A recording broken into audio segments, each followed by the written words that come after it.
Those were old Yeah. missiles. We're just clearing out the attic. Now the new ones, we're getting ready with the new ones. And in the last 2 days, they started firing Khaybar Shakans, which Mm, are advanced ones. So mm, it's, it, mm, that was a very bold power move. Not bold, it wasn't mm, bold. It was a very intelligent power move to mhm. say, you're already in trouble from our old missiles, from Soviet era technology. Let me show you some of my new toys. And America was like, no, no, no, no, no, we don't need to see your new toys. Keep them, keep them, Mhm. keep them underground. It's okay.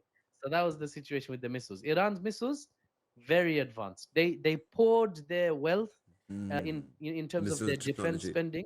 They poured their wealth into the ballistic missile capabilities because It's also about economically it the makes sense. it's also about the strategic depth of both of the countries. Like Israel is like a Yeah, so if yeah. missiles start dropping on Israel, that is causing a lot of trouble for them. It is. That's part of the reason, Ali, why Israel wants a war so badly. You know, when on my page, I talk about Israel desperately needing a war. Why? Because their country is too small. If America leaves now from the Middle East, Israel's just this tiny strip of land on the coast of the Mediterranean is narrow, and then there's the mountainous area of the West Bank. They can't hold that territory easily. There's no strategic depth.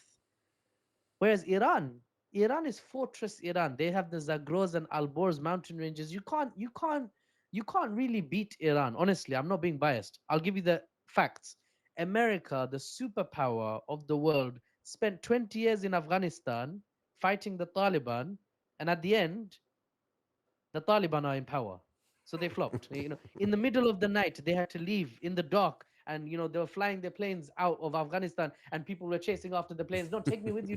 That was the American situation in Afghanistan, and Iran is like 10 times harder to manage. It's a much bigger country with a much more fleshed out economy. So yeah, Israel's situation in terms of its strategic depth, like you mentioned, is very exposed to ballistic missiles, and Iran not at all exposed.